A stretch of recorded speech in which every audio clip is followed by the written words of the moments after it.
Hello বন্ধুরা, আসসালামু আলাইকুম। সবাই কেমন আছেন? আশা করি সবাই ভালো আছেন। আমি আল্লাহর রহমতে ভালো আছি।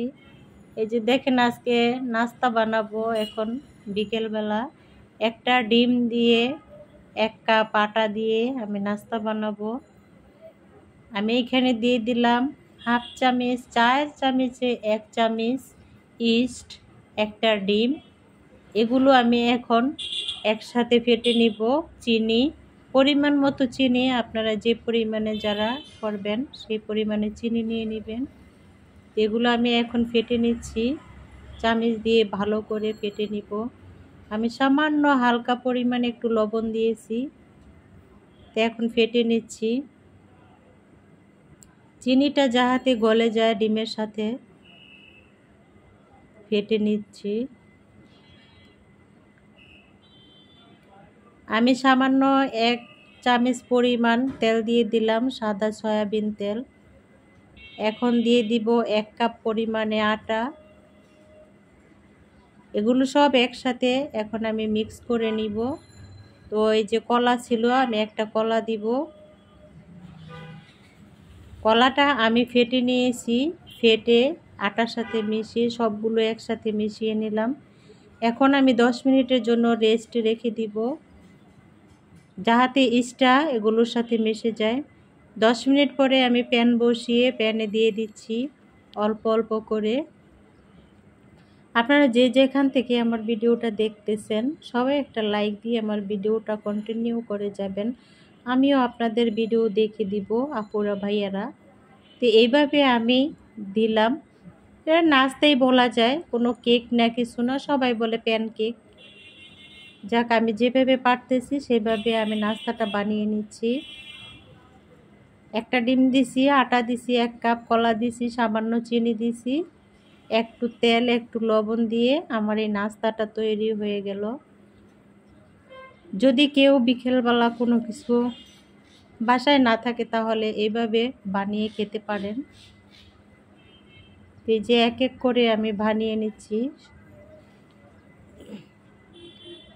আপুরা ভাইয়েরা সবাই আমার ভিডিওটা দেখবেন, কেউ স্প্যাম কমেন্ট করবেন না, কেউ টেনে টেনে দেখবেন না।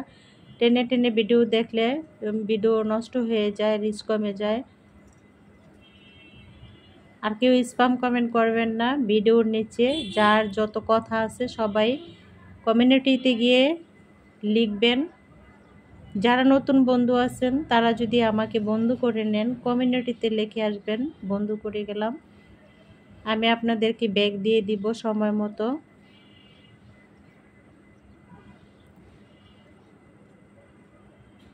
তো এই যে দেখেন বানানো হয়ে গেছে, মোটামুটি হয়েছে, যেমন পারছি তেমন হয়েছে।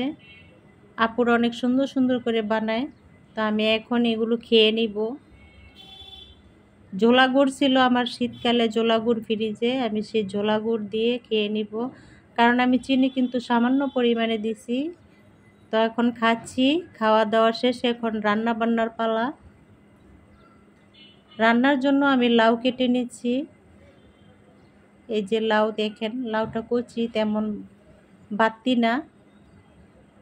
তা আমি লাউটা কেটে নিলাম। এখন কাটছি বেগুন, বেগুন দিয়ে আমি মাছ রান্না করব, বেগুন দিয়ে রুই মাছ রান্না করব, আর লাউ দিয়ে ডিম দিয়ে রান্না করব। আপনাদেরকে আমি দেখাবো কিভাবে রান্না করতেছি। আমি বেগুনগুলো কিন্তু ভেজে নিচ্ছি এক এক করে। দেখেন, হালকা লাল করে ব্রাউন কালার করে আমি বেগুনগুলো ভেজে নিচ্ছি। এই বেগুন ভাজা খেতেও মজা, বেগুন দিয়ে রান্না করব। এই যে রুই মাছগুলো আমি ভেজে নিলাম। এখন এই চুলায়, আরেক চুলায় আমি যে ডিম দিয়ে বসিয়ে দিছি, লাউ রান্না করব।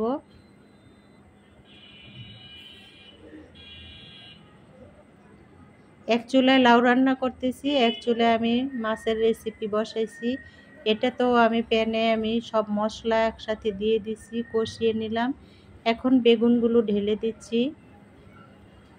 বেগুনগুলো একটু হালকা নাড়াচাড়া করে একটু মশলার সাথে মিশিয়ে নিব, কারণ বেগুন তো একবারে নরম, তাই একটু হালকা পরিমাণে নাড়াচাড়া করতে হয়।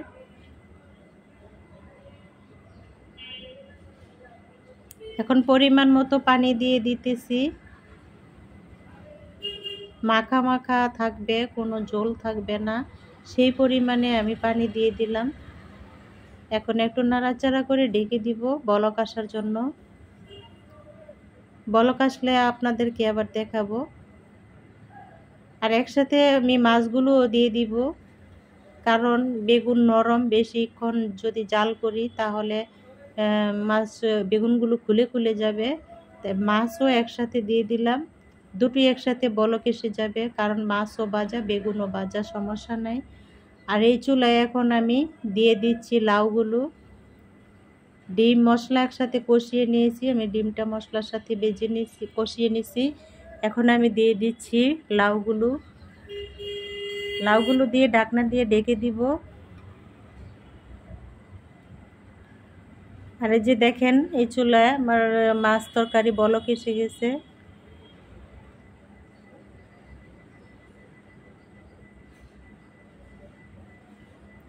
বেগুন তরকারি খেতে সবার কাছেই মজা লাগে, যদি কারো অ্যালার্জি না থাকে।